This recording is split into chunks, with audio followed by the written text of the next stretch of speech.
Hello and most welcome to 1897 of the Age series.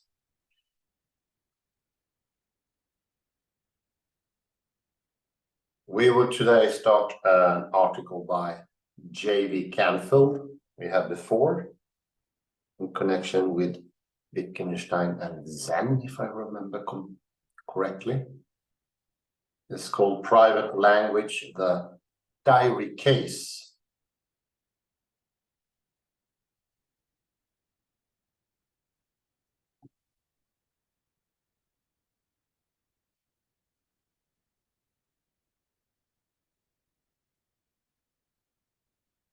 Private Language, the Diary Case. John V. Canfield.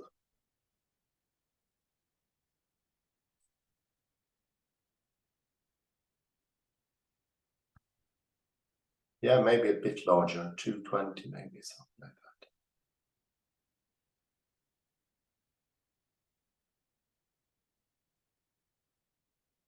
The diary passage at Philosophical Investigations, paragraph 258, remains tantalizingly unclear. For all the effort put into elucidating it, and despite the air of certainty with which it is sometimes expounded,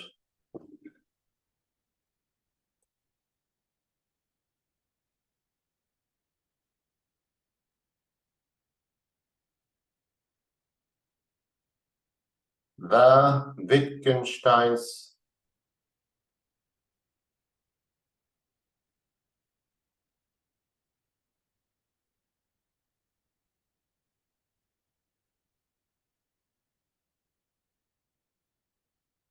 Wittgenstein's alter ego attempts to hypothesize a private language.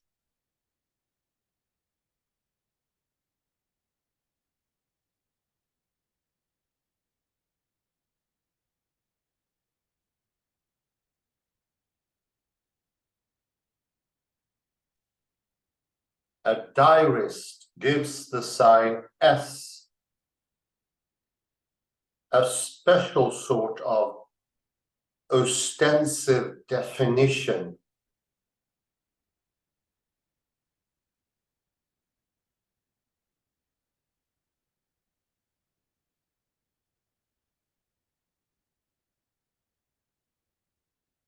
concentrating his attention on the mental phenomenon he intends to record.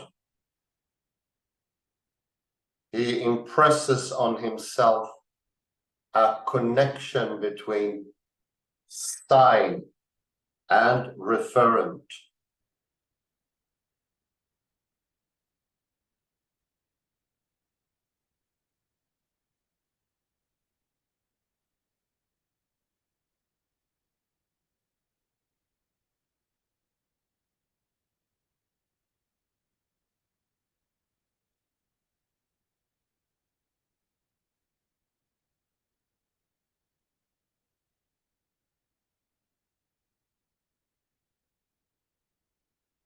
In the famous final sentences of paragraph 258, M through P, Wittgenstein replies,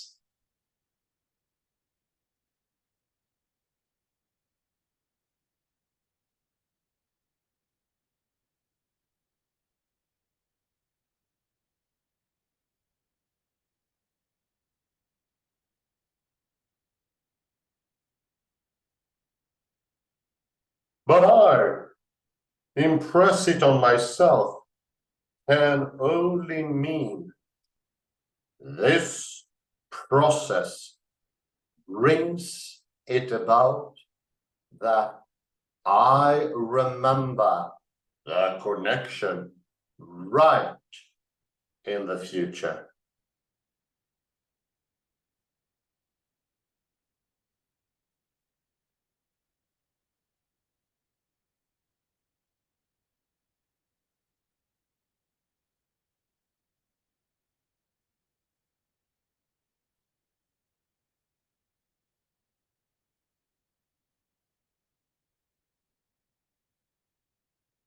But in the present case, I have no criterion of correctness.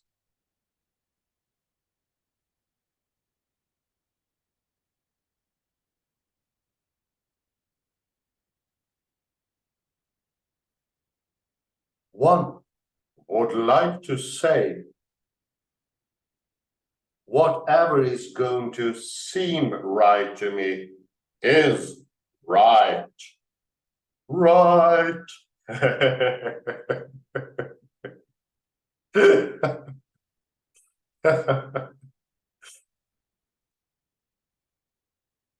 And that only means that here we cannot talk about right, right, right.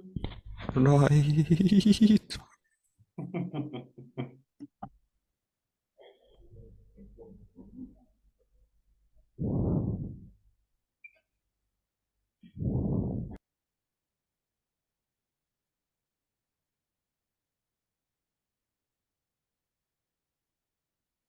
The private diary fails, given the unmet requirement of remembering right.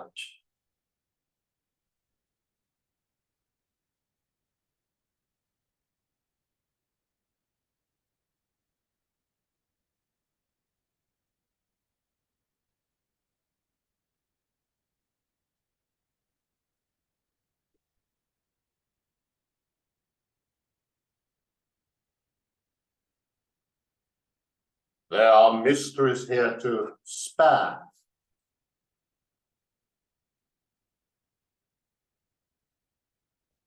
To spare. To spare.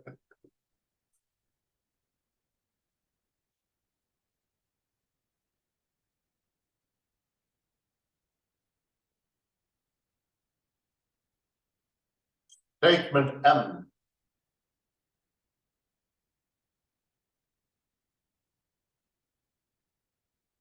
Raises a minor conundrum.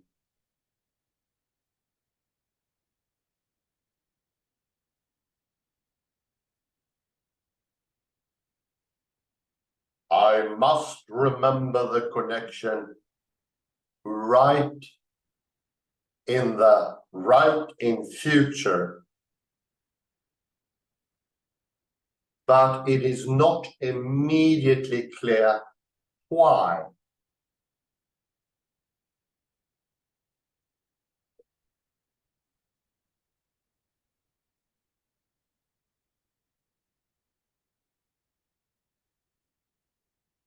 From then on, things get truly enigmatic.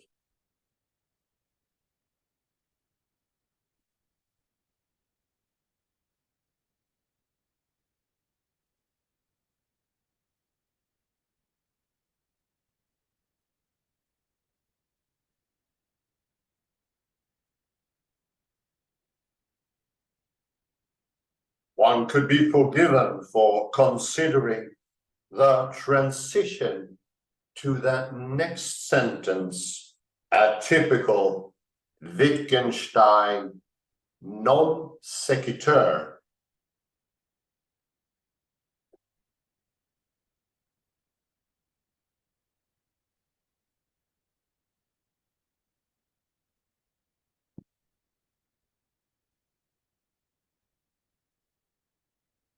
Sequitur.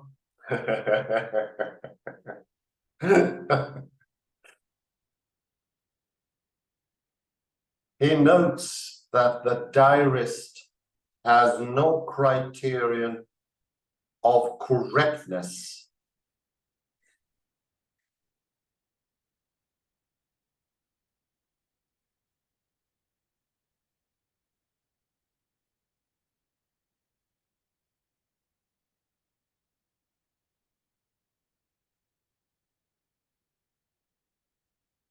But what justifies the presumption that one is needed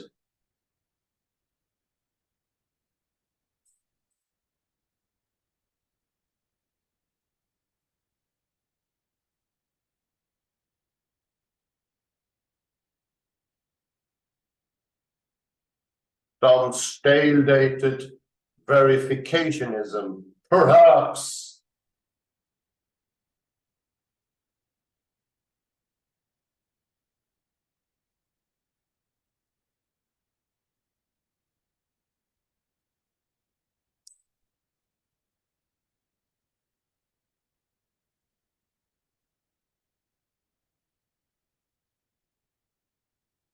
Furthermore, why does Wittgenstein think none is available?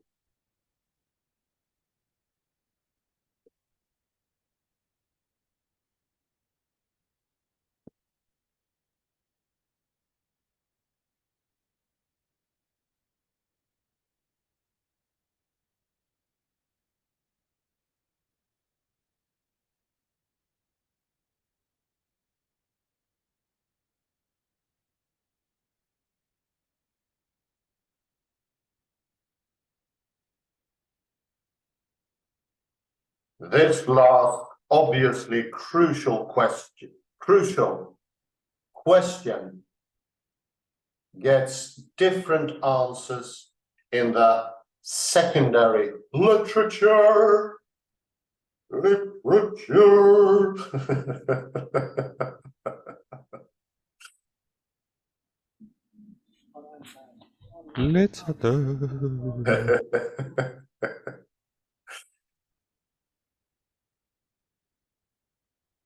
I shall argue below that the standard ones fail.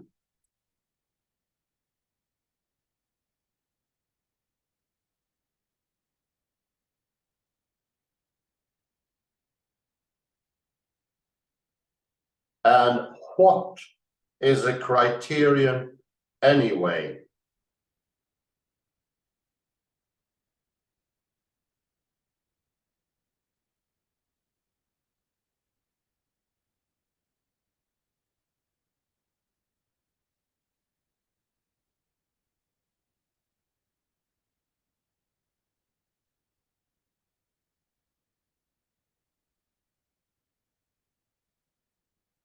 Are we not dealing with one of those annoying Wittgensteinian terms of art?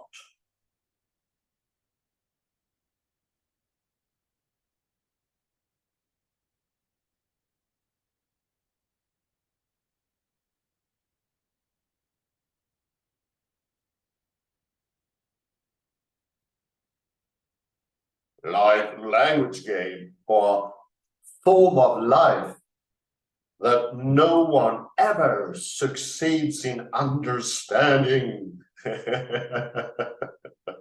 Understanding.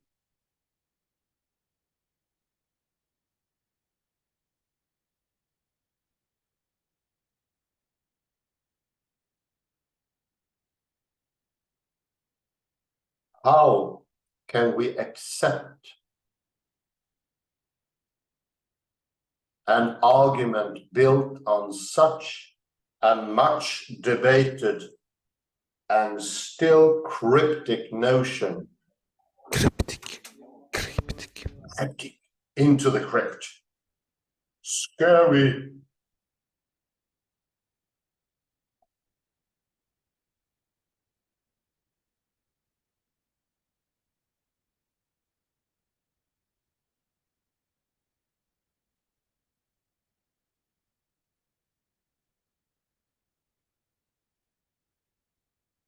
My aim in this paper is to find a way through these and related difficulties and provide a clear and persuasive account of paragraph 258.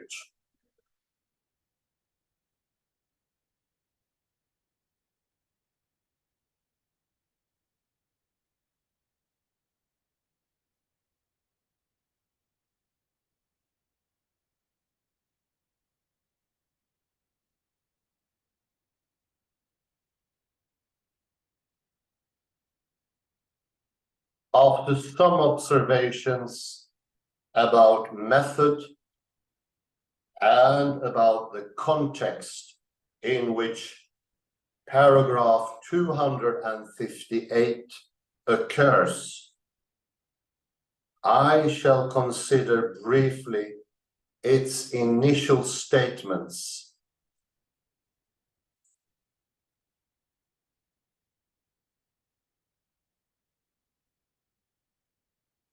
A through L, and following that, canvass some of the secondary literature.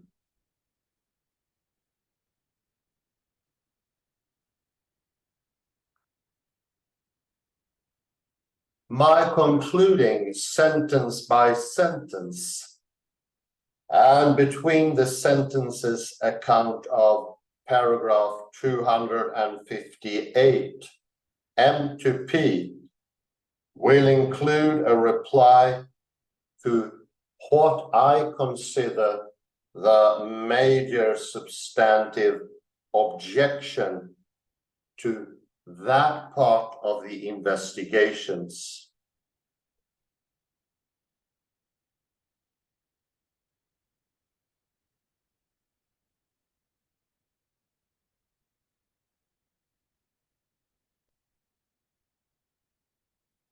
The myth of the PLA.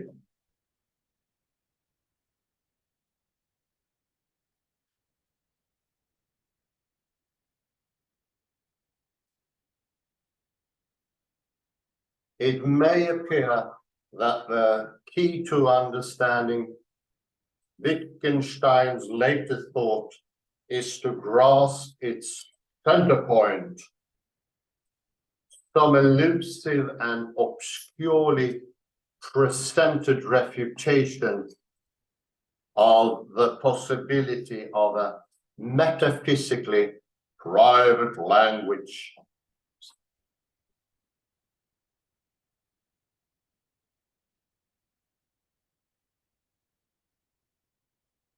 Private language.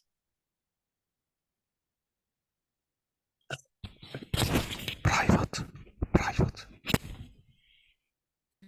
The beetle box, the scarabee, and all those things hidden away somewhere, obscurely and elusive.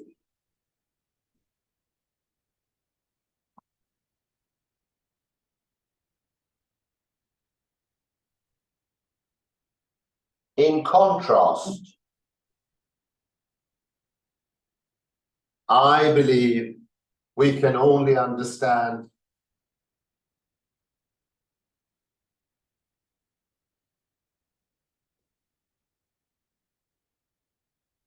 the private language passages of PI against the background of a general understanding of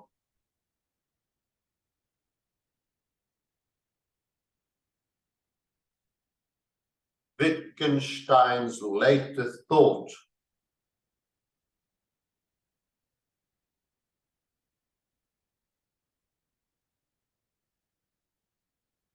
Including his method.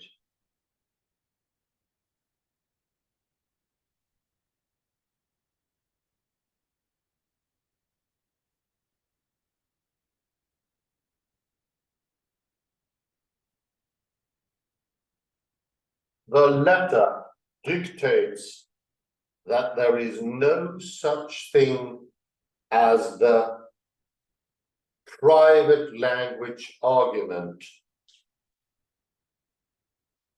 or PLA.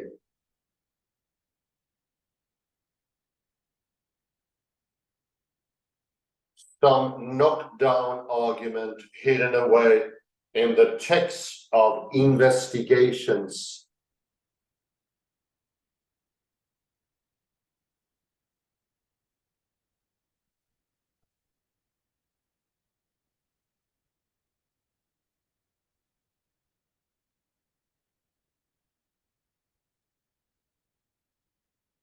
This negative point was made long ago by Judith Jarvis Thompson, and more recently by David Pearce, among others.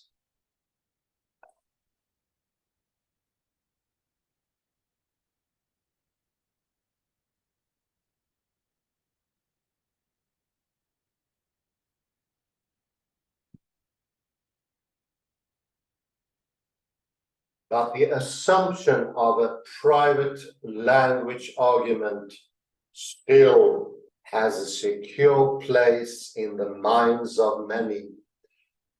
Jerry Fodor's, for example.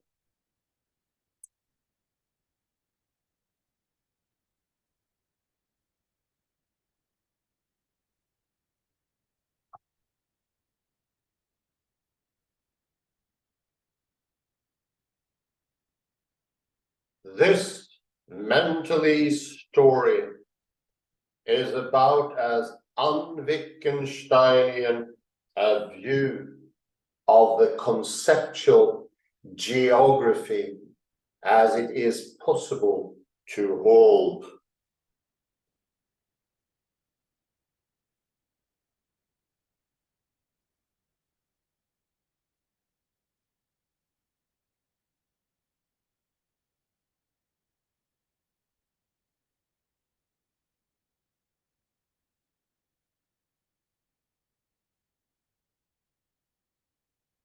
If the mentalist story about the content of thought is true,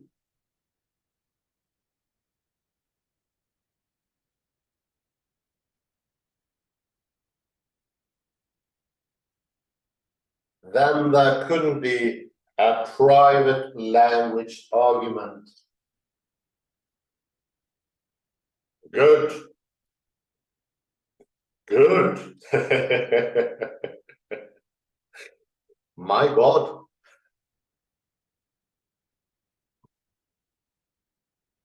My goodness, my Guinness.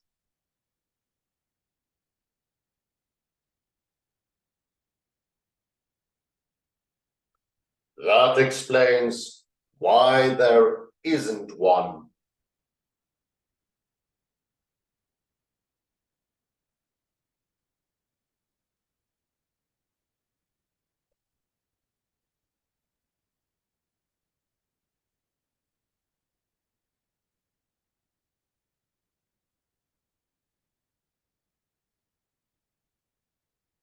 Explains, that is, why the candidates fail.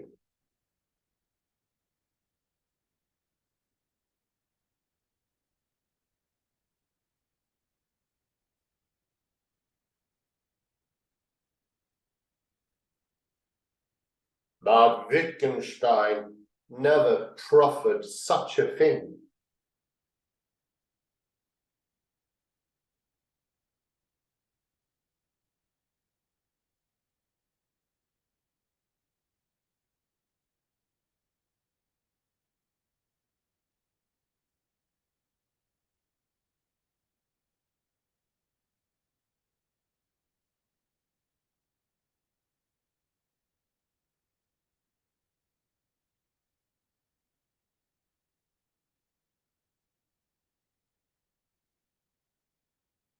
Norman Malcolm was the major force behind the presumption of there being some such argument.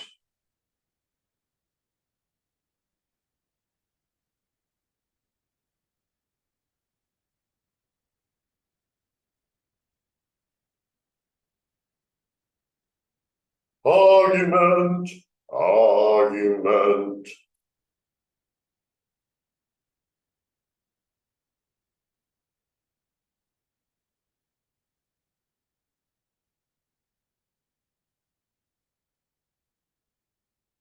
Thompson, however, is surely right.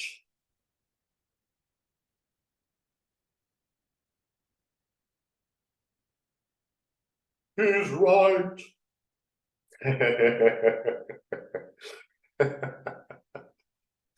is right as one right person could be. Righteousness.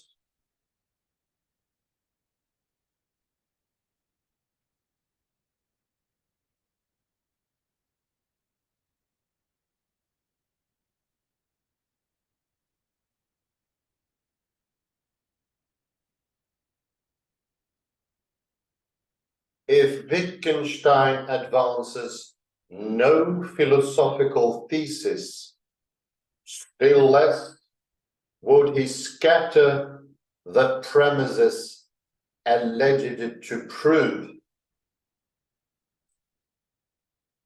A private language is impossible over some range of PI sections. Sections.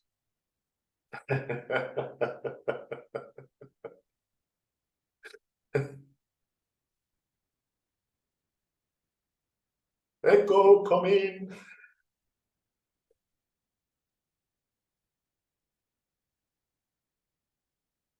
How willful and onerous that Wittgenstein of the PLA, the PLA,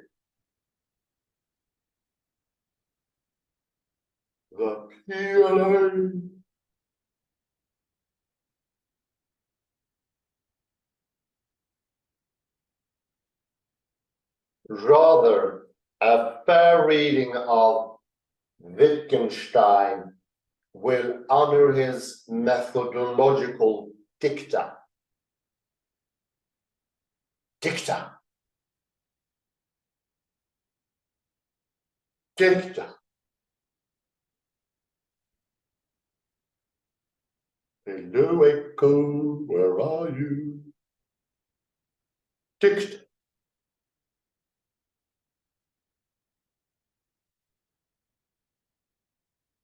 So, for example, we should oppose Kripke when he discounts remarks like the no thesis one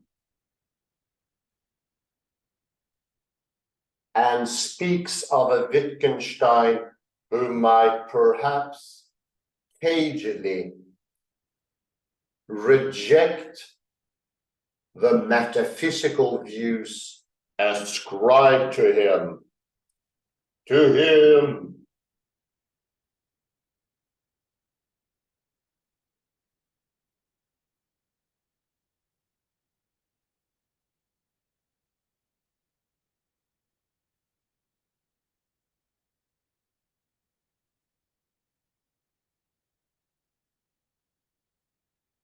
What is he up to then? Question mark.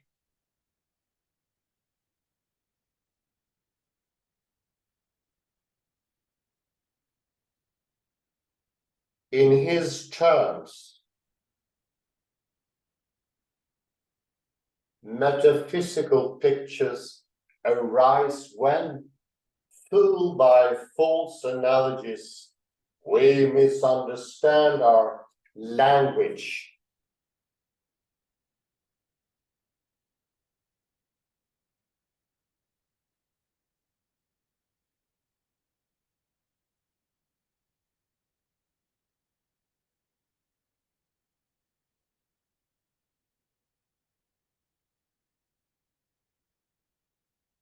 For example, the word I in present tense psychological utterances may be erroneously understood on the model of a referring word like you. In this way, puzzles about the nature of the self are generated. Generated.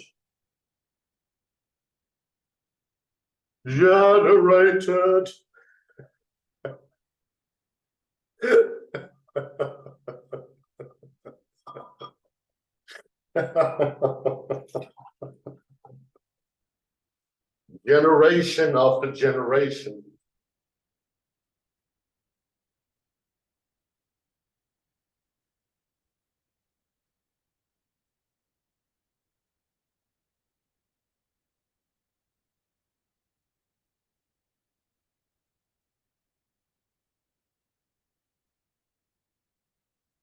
He contrasts such philosophical, proto-philosophical misreadings with descriptions of how the words are used in everyday speech.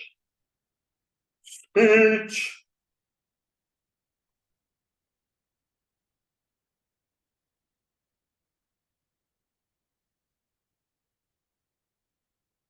Speech.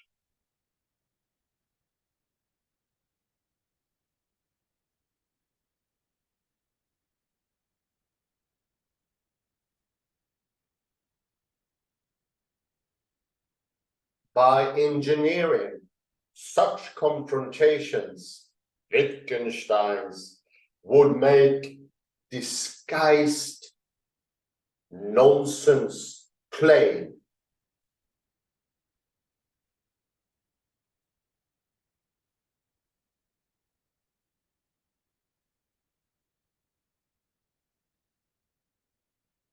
The wide range of nature of his various comments on private language is a function of the fact that a series of false analogies supports the notion of the private object. The scarabee, the beetle box, what have we more? What have we more? Which in turn underlies the idea of a private language.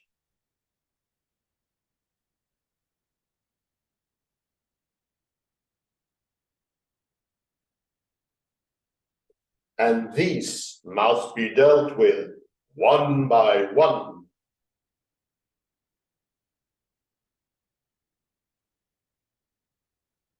He is turning repeatedly to the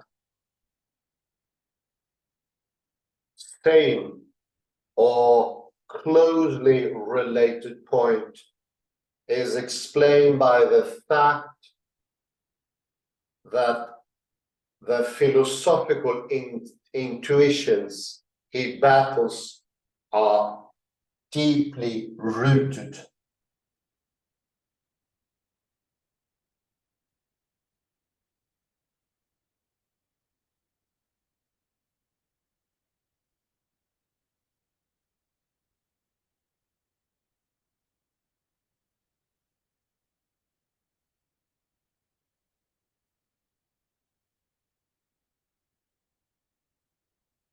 The latter consideration suggests a substantive point against the myth of the PLA.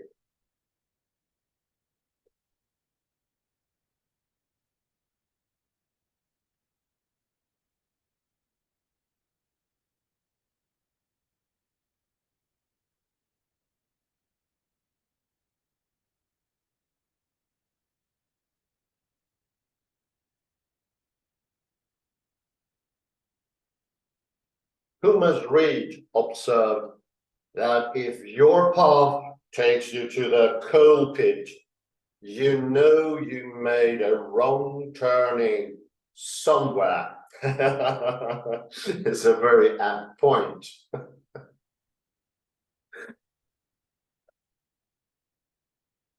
The premises of the many versions of the PLA lead to an intuitively unacceptable conclusion.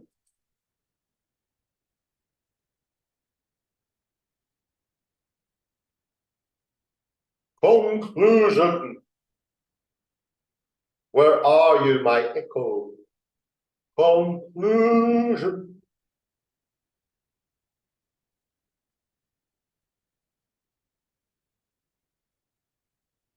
Consider, for example, the following assertion.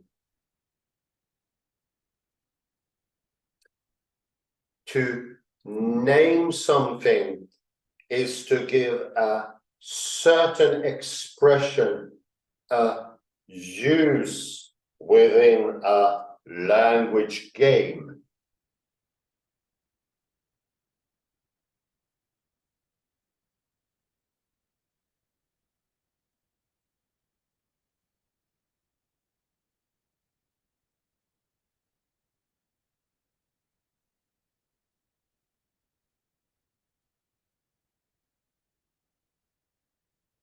If we were to think of this as implying, together with other premises, the conclusion that I cannot give this where I focus my attention or some mental phenomena a name.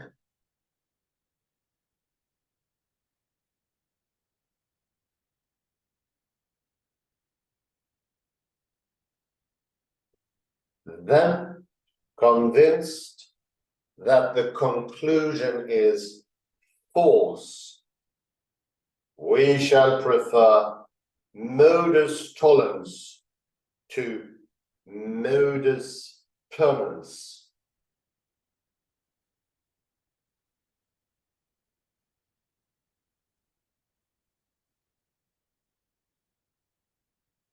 In short, if intuition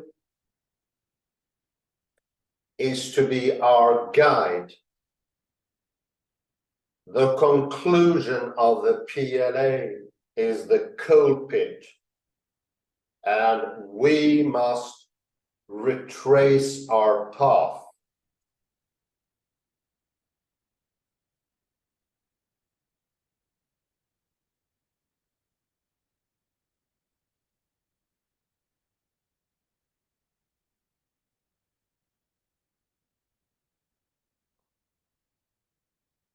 Taking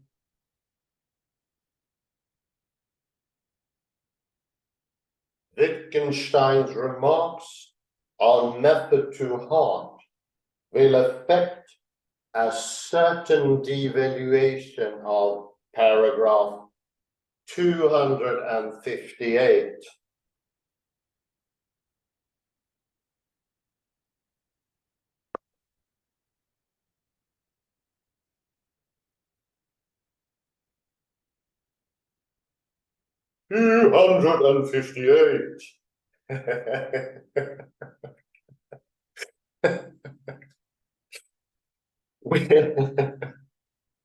We will cease viewing the section as either an anthematic knockdown proof or part of some longer sub-chain of reasoning.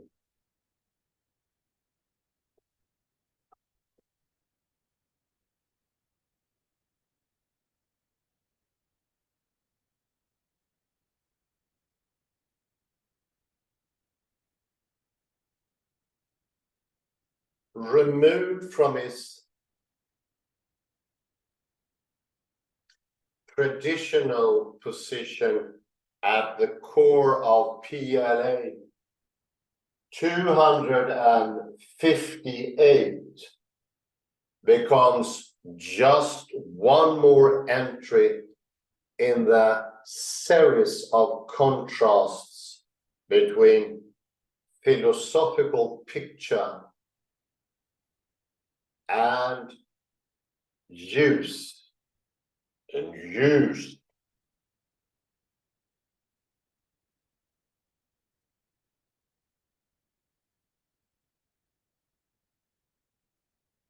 That that change also has repercussions for the evaluation of rival readings of Wittgenstein on private language. For it is often not clear how a given claim in the secondary literature is related to the remarks in paragraph 258. 258.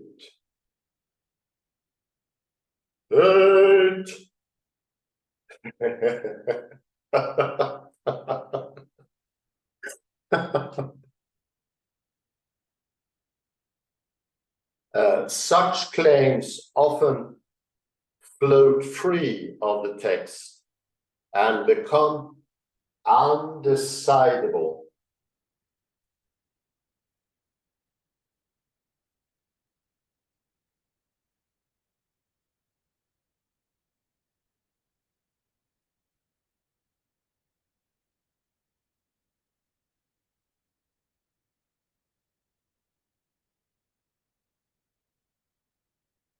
In my view, the picture and item of use that figure in paragraph 258 are as follows.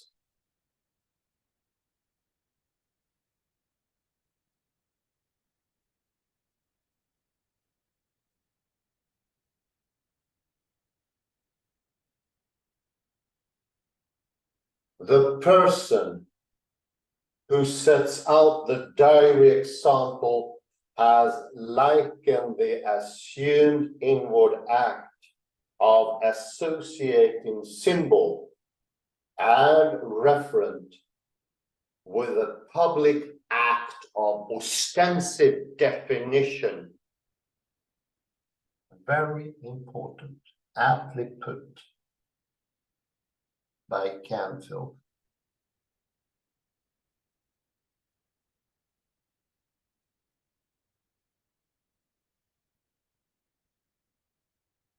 That is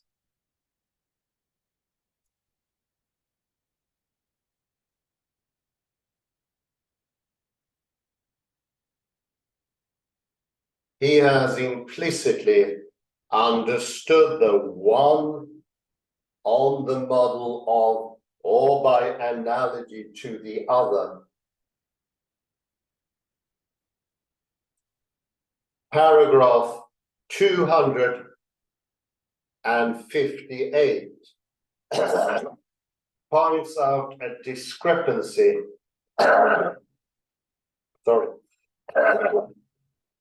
between the model, that model, or metaphysical picture,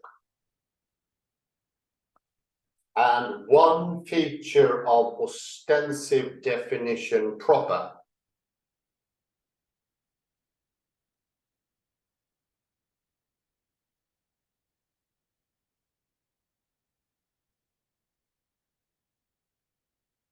That feature concerns remembering right. Remembering right.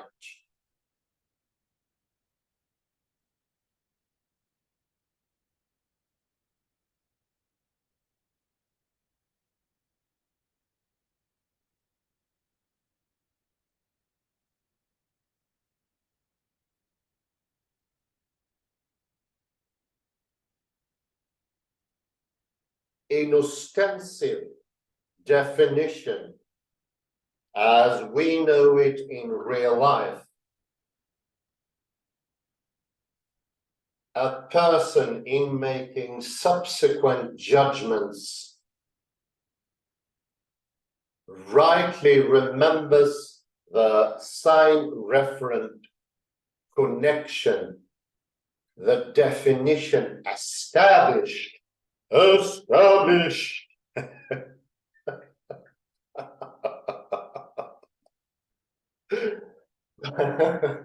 But in the private case, it makes no sense to speak of a corresponding correct memory. There, remembering right carries no meaning.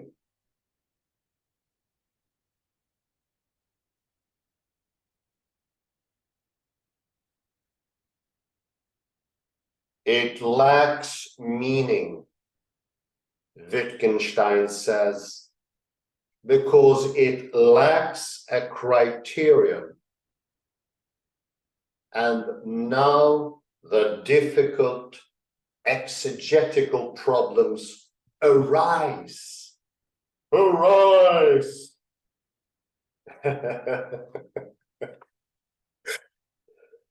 Before taking these up, I shall examine the framework in which paragraph 258 occurs. And I think occurs could be a very apt and neutral word to end this go through. So occurs.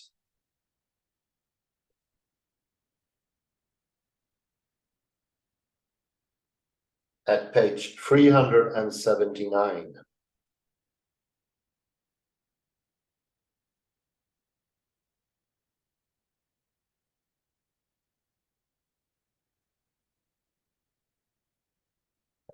Of 97. We are really closing in on 1900 lectures, just a few remaining.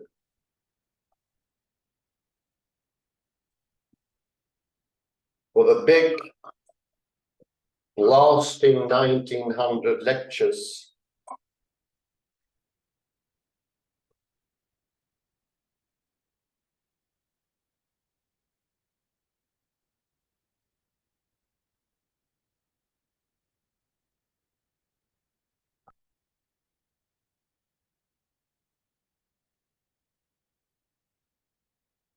so let's go for some quotes.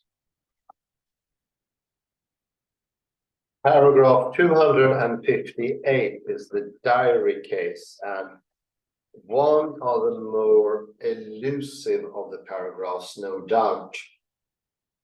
And John V. Canfield, actually, I think it's very helpful, takes a slightly different, or rather not as deep viewpoint as Francis Y. Lynn, which makes it possible for us to both see the similarities and sometimes the lack of precision, although from a very general perspective they are very close.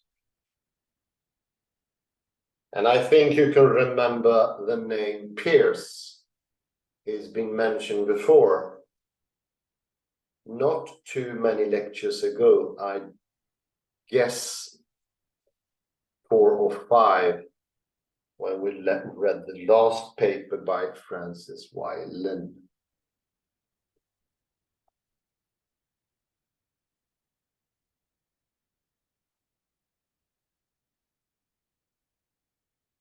We have a very fun.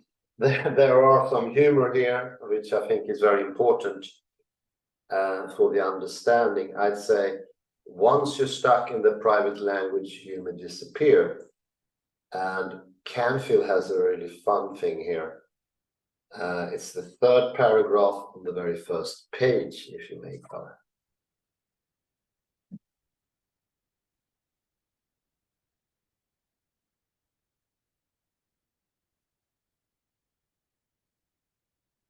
And he makes a bit fun of Wittgenstein here, which I think eases up the whole thing. One could be forgiven for considering the transition to the next sentence a typical Wittgenstein non sequitur. And then 2 lines further down. But what justifies the presumption that one is needed? And this is pure humor. Some stale-dated, verification, can't even pronounce it. Verificationism. Verificationism. I think I pronounced it correct the first time.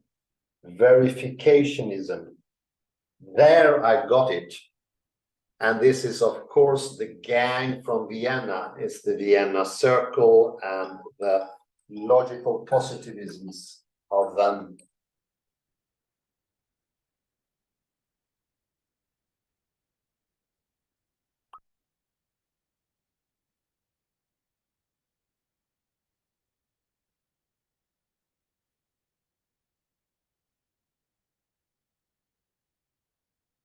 Sorry about that. If I can.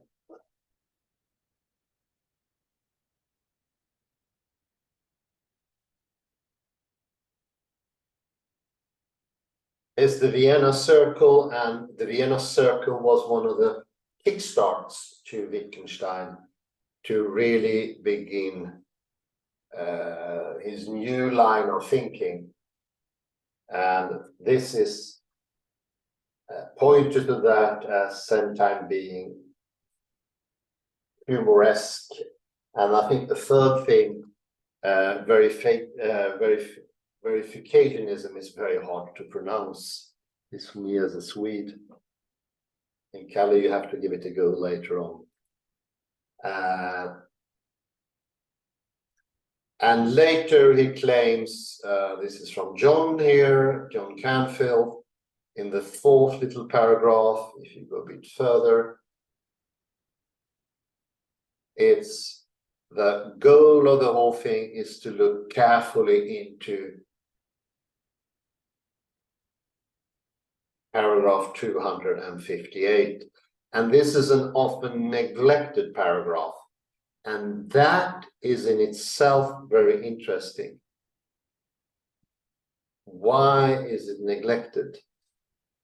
Well, it is obviously because we have a certain understanding of Wittgenstein, and for some reason the diary case doesn't fit that particular understanding. And I think that's very good. It's too easy to put Wittgenstein for a specific viewpoint or having a specific theory, but he is, as we know, pointing out the absolutely obvious.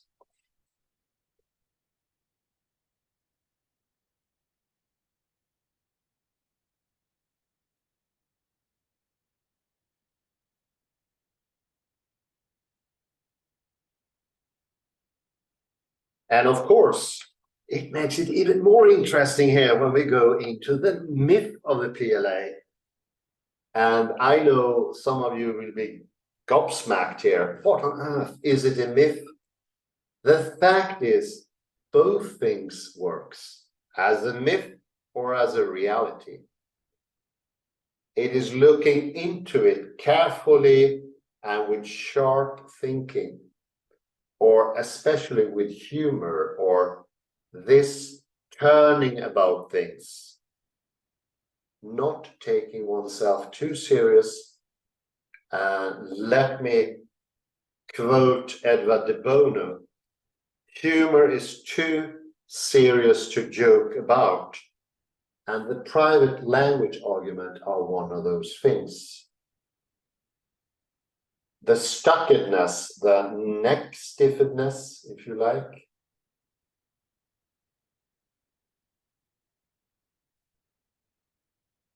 is one of those things.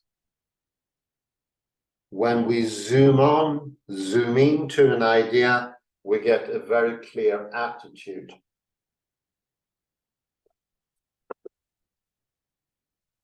If we go to the next page, 378, if you please, Kenneth.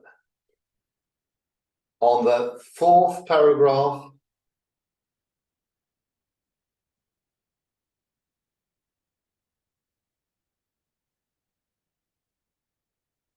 what is he up to then? In his terms, metaphysical pictures arise when, through by false analogies, we misunderstand our language. Incredibly aptly put. And let me expand that. It is not an uncommon mistake. I haven't, when I started to understand the metaphysical picture, you don't come upon people who doesn't do this analogy.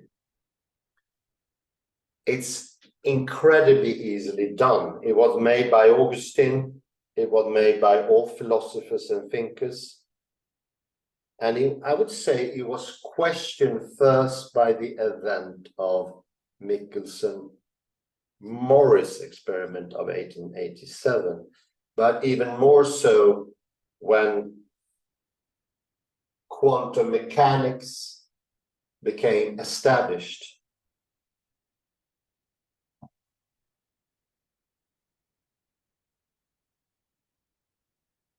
When it really came about, we understood that reality is not absolute pointers. That is a word and a referent. For instance, in quantum mechanics, the word wave doesn't have a referent. It is at the same time created.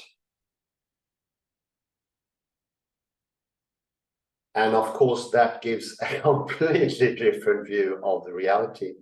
This is why quantum mechanics is so shocking, and why also everyone falls for the trap, which is called here. You're not a fool for falling for it. It's the mistake that makes quantum mechanics impossible to understand, you can say. I think that is very aptly put. Once you are in the scarabee or the beetle box, you will be completely flabbergasted, gobsmacked by quantum mechanics.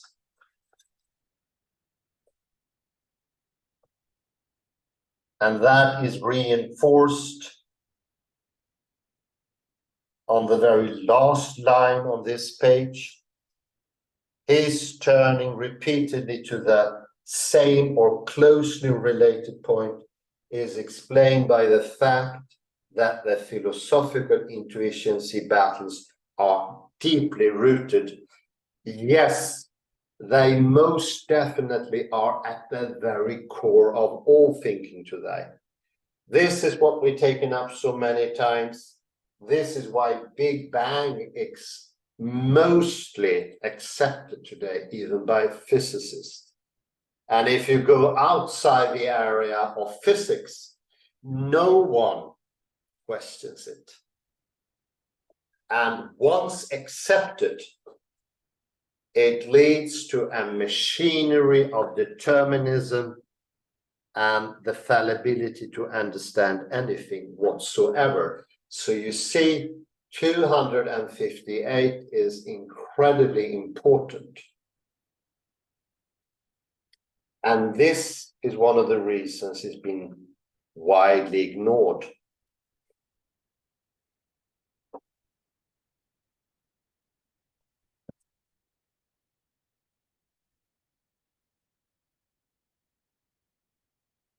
If you go, this is good.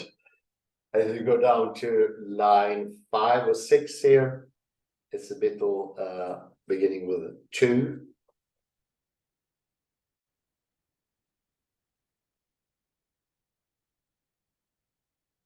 To name something is to give a certain expression a use within the language game. This is naming, not making an ostensive definition by pointing out. Rule number 1, if you might remember from then.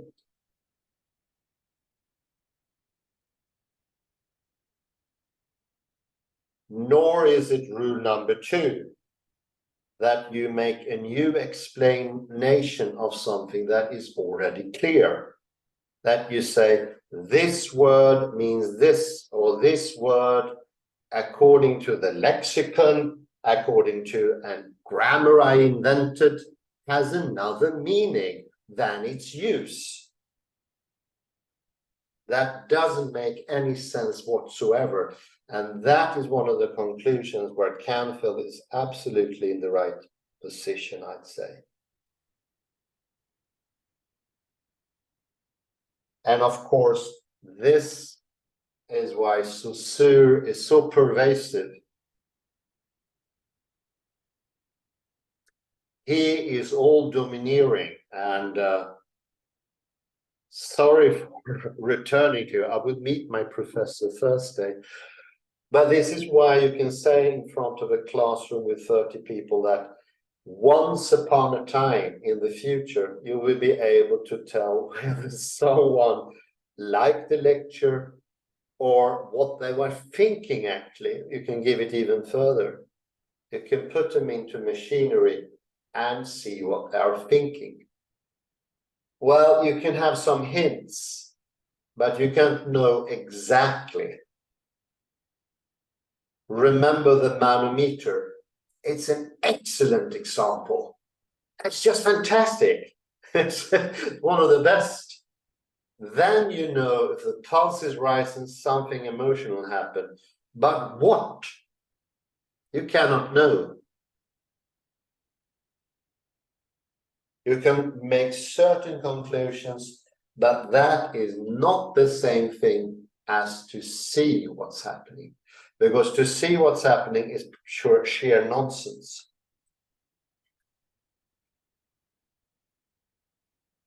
That takes the global reality into place.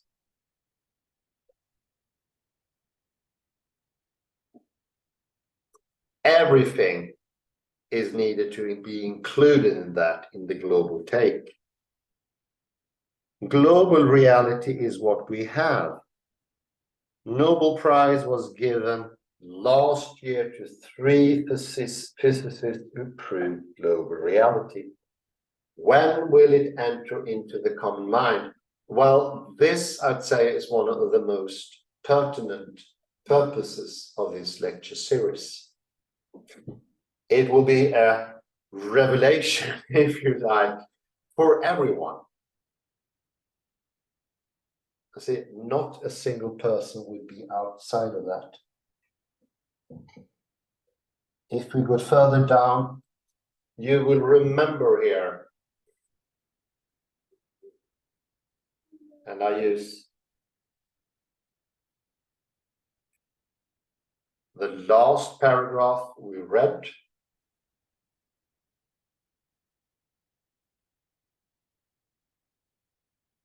And the second sentence.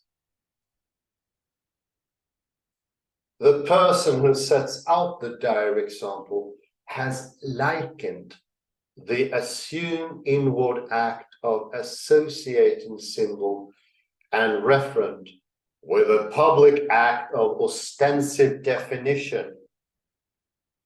And to the ostensive definition, you need to add also rule number 2, an explanation of language when it's already clear.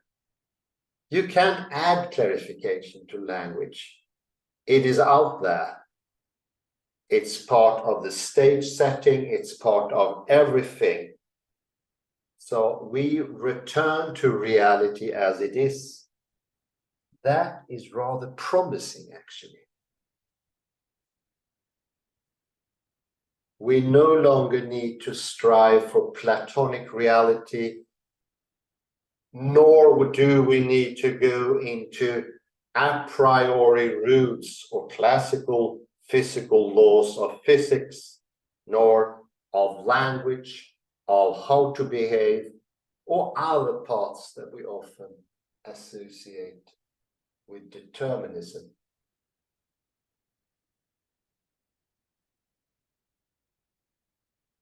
Remembering right, we know by heart now, it's the impossibility with just being inside of yourself to remember correctly, even if your memory is the best one that ever existed.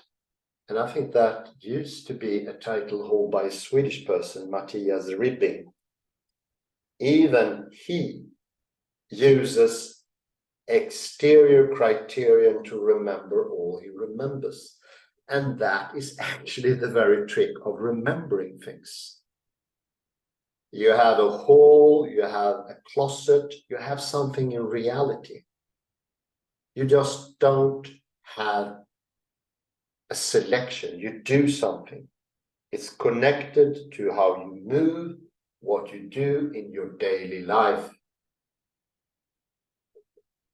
And little by little, you build up this clearer view of memory, and you become better at remembering, which is, as pointed out by Lisa Bartet-Feldman and others, is something that is in decline. We don't remember anymore. One of the reasons is definitely the private language argument, or the Beetle box mistake. Kalle, please come in and join. Can you talk where you are? Yes. Yes. Let's look up modus tollens. Do you know what modus tollens is? Do you know?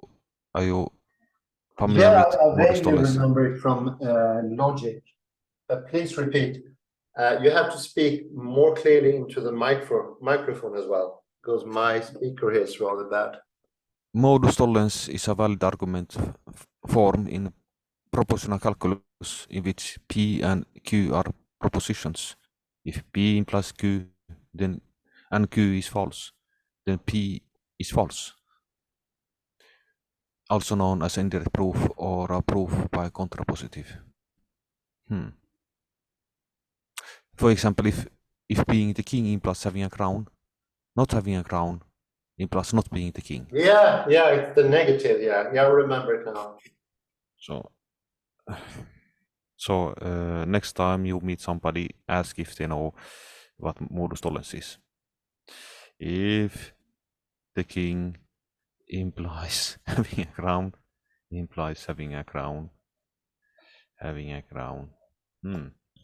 And let's check the context in Canfield.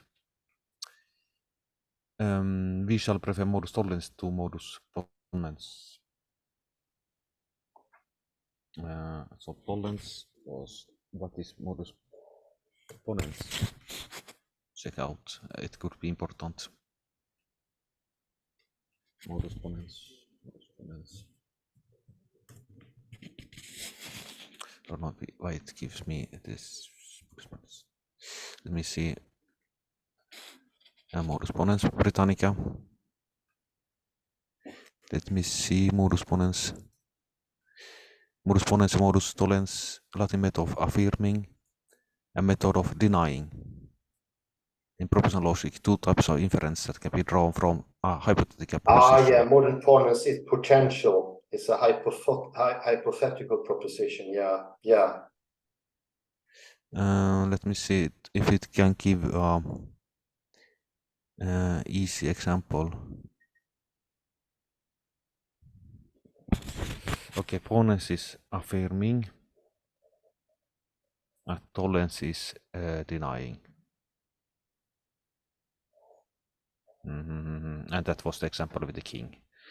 Not having a crown is not having a crown. Very good, Kalle. Let's not be stuck in this. We can let me go to page 2, the previous page. Yes, here, page 3 in the PDF. and it print out this version, it's page 378. So it's about misunderstanding your language.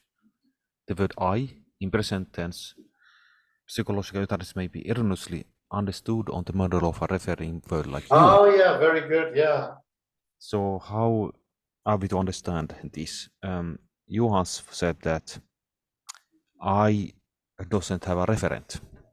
But for instance, in quantum physics, the I creates a referent, or at the same moment. Did I understand you correctly, Hans? Well, the I in quantum mechanics, the I of the origo, I would say, this is my way of expanding the whole thing. The I as a referent is a bit like origo in classical physics. It's a fixed position. It's not so humorous, if you like. Whereas the observer is the global take. He doesn't have a fixed position in the XYZ. He's not on the T line. He's more expansive. Possibly Wittgenstein, if he would admit it, would call it the soul, like something much larger. Yes, indeed. And we could compare this I with the homonym I, or our eyes. Oh yeah, like a perception, you mean, something like that. Yeah, yes, indeed. Oh, very good. Thank you. Wow. From the previous paper by Francis Weilin, who had this comparison about the two eyes. They don't never have a fixed position from one moment to another. When you gaze at something, at the same second, so you can never have an exact fixed position from moment A to moment B. No, exactly. Which Because we usually assume, yeah. Because the position of your eyes can be slightly different from one moment to another.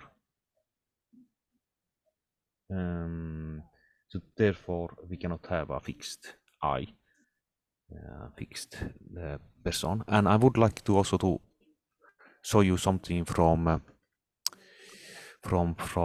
Stephen Rosen, and he had a very good description of this. I will soon. Let me, if you give me a few minutes, because you mentioned also the Molly experiment, and it's related to that.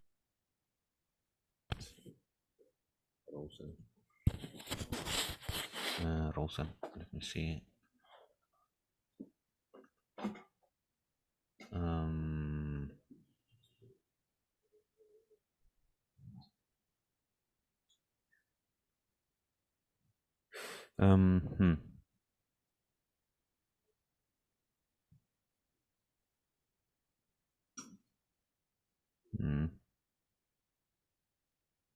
But let me just mention as while you're looking here, the eye is very good because you can never ever see anything from the exact position. And I think that is assumed in the origo example, that there is an absolute viewpoint somehow. And that's deeply connected to the eye as a referent. Okay, I could share this. I don't know if this is the exact thing, but let me see if I can stop share, and I will share. Let me see. I can. So this is from Rosen.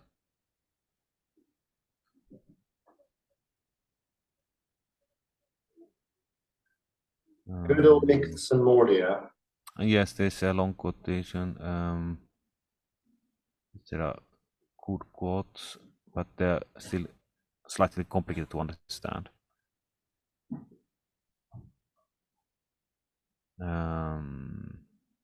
Nice. Homonym, I and the I. I don't know if he mentioned it exactly. Well, it's very close. What Mickes and Morley proved was light's light's constancy in speed. And Mm. after that, it could never ever be possible to have the exact same position. So this the word I, both the pronoun and the noun I, proves that you create your reality. That is the short explanation. Yeah, exactly. So in the global reality that you're after, like Carlo Rovelli and the three Nobel Prize laureates, it's much more expanded than this less comprehensive short I. The bigger soul takes everything in, all the factors. And it's also the global take also makes impossible the private language, which is inside the little I somewhere. Sometimes we refer to that person as the homunculus. You might remember. So, and how does this relate to light? So your eyes are already a light. Let me see if I can put it correctly. So what did the Molly Yeah, well, the constancy of light means that there are no objects out there that look the same wherever you look at them. So it's a further strengthening of what Francis Lynn wrote. It makes seeing the same thing nonsensical even.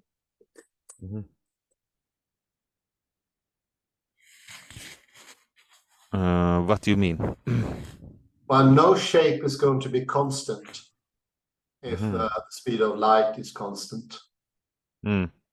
That's everything's going to be relative to the speed of light, and that means that the idea of shapes being constant or objects being a certain size, mass, existence, even you could say, that falls. So the only truth is the constancy of light. Yes, that's also a very Christian doctrine. Yeah, definitely. Constancy of light, everything is relative. But of course, it's very, very hard to understand. It's the Michelson-Morley was disaster for most thinkers. The one who understood and the one who didn't understand were saved from the problems. Yes, but if we compare that with the homonym I, the experiment, so we could say that we always light. I'm also I'm also light because Yeah, you're light. Yeah. And Rosen's point was that we are already photons. We are already lights. Yeah. It's also we are already involved in the creation, so it's not a separate thing. No. Separate point. No. Light is not a separate thing, although it's constant. We could call us light creatures. Indeed. Well, what do you say? Yes, let's end there, Hans. Okay. Thank you very much, Kalle Lundahl, for your excellent comments. Thank you, everyone, for zooming in here or turning in. Have a very excellent morning, day, or afternoon. Bye-bye for now.